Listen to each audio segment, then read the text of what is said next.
Hi guys, ఇవాళ మనం 10th class text బుక్లోని third లెసన్లో ఉన్నటువంటి poem how to tell wild animals. Wild యానిమల్స్ని గుర్తుపట్టడం ఎలా, అవి వైల్డ్ యానిమల్స్ అని కనిపెట్టడం ఎలా. This humorous poem suggests some dangerous ways to identify or tell wild animals. ఇది ఒక ఫన్నీ పోయం అనమాట. మనం ఒక వైల్డ్ యానిమల్ని ఎలా ఐడెంటిఫై చేయాలి, అది వైల్డ్ యానిమల్ అని ఎలా చెప్పాలి అని. Read it aloud keeping to a strong and regular rhythm. ముందు మనం గ్లాజరీ చూద్దాం. గ్రౌండ్ అంటే బ్యాక్గ్రౌండ్. డిసర్న్ మేక్అవుట్, ఐడెంటిఫై, కనిపెట్టడం. హైడ్ యానిమల్ స్కిన్ ఇక్కడ. పెప్పర్డ్ హియర్ అంటే కవర్డ్ విత్ స్పాట్స్, అక్కడక్కడ చల్లినట్లుగా spots. Caress a gentle loving touch. Novice అంటే someone new to a job, ఎవరైనా ఒక జాబ్కి కొత్తగా వెళ్ళిన వ్యక్తిని నోవైస్ అని పిలుస్తాం. నాన్ ప్లస్ అంటే బీ పజిల్డ్, కన్ఫ్యూజ్డ్, సర్ప్రైజ్డ్ అని అర్థం. క్యారోలిన్ వెల్స్ ఈ పోమ్ని రాసిన రచయిత. Okay. If ever you should go by chance to jungles in the east. ఒకవేళ మీరు ఎప్పుడైనా అనుకోకుండా ఈస్ట్లో ఉన్న జంగిల్స్కి కనుక వెళ్తే. And if there should to you advance a large and tawny beast. అక్కడ కనుక మీకు ఒక లార్జ్ టానీ బీస్ట్ కనుక మీ దగ్గరకు వస్తే, మీకు కనిపిస్తే. టానీ అంటే ఆరెంజ్ బ్రౌన్ కానీ ఎల్లో బ్రౌన్ కలర్ కానీ అని అర్థం. ఆరెంజ్ బ్రౌన్ కలర్లో ఉన్నటువంటి బీస్ట్, లేకపోతే ఎల్లో బ్రౌన్ కలర్లో ఉన్న బీస్ట్, ఒక పెద్ద యానిమల్ బీస్ట్ గనక మీకు ఎదురైతే, అడ్వాన్స్ అంటే మీకు ఇక్కడ ఎదురైతే. If you roars at you as you are dyne.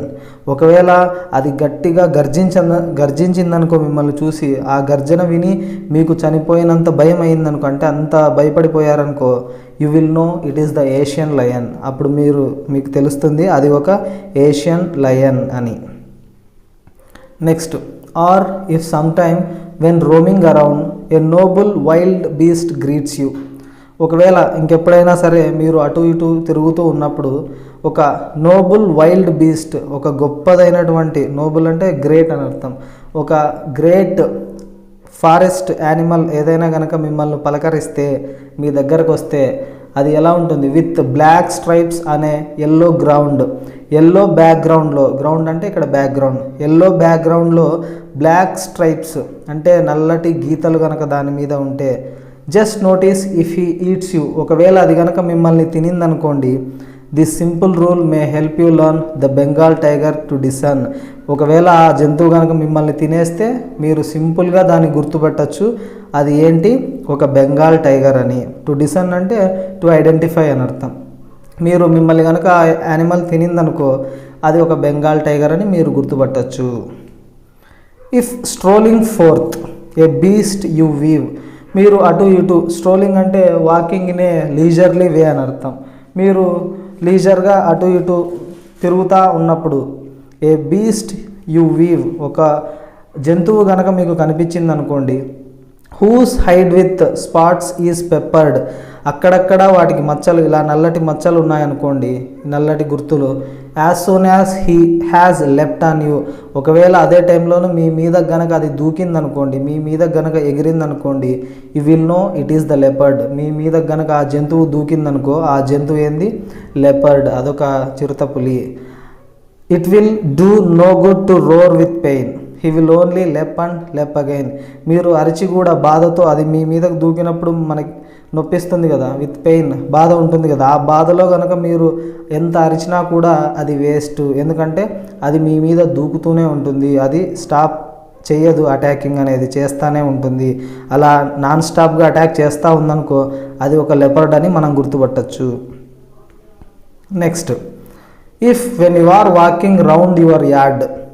మన ఇంటి ప్రదేశంలో కానీ మన యార్డ్లో మనం తిరుగుతూ ఉన్నప్పుడు, అటు ఇటు నడుస్తూ ఉన్నప్పుడు మీరు కనుక, you meet a creature there. అక్కడ కనుక నీకు ఒక జంతువు కనిపించిందనుకో, who hugs you very very hard.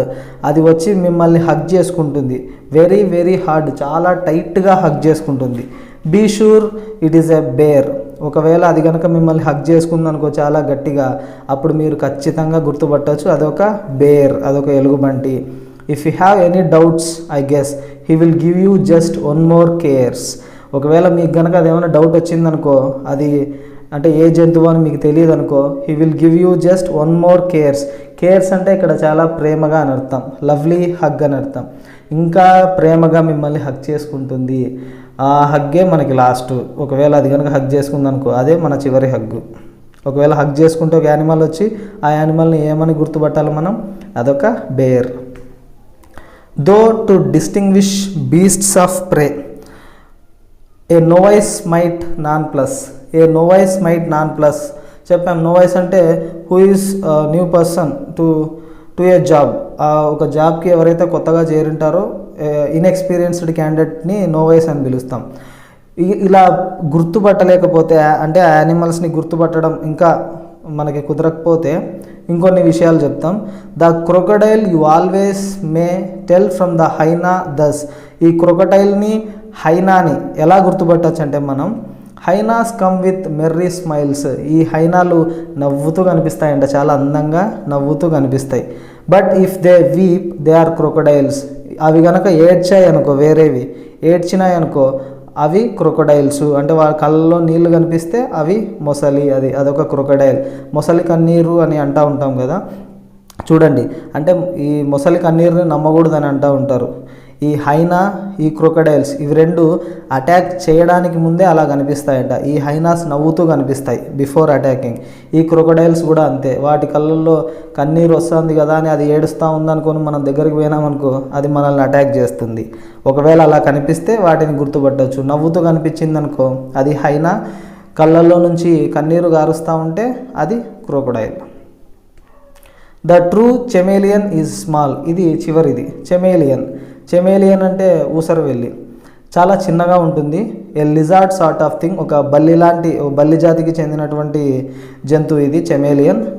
He hasn't any ears at all. దానికి చెవులు ఉండవు.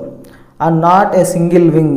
రెక్కలు కూడా ఉండవు. ఆ చెమేలియన్కి చెవులు ఉండవు, రెక్కలు ఉండవు, బల్లిలాగా ఉంటుంది.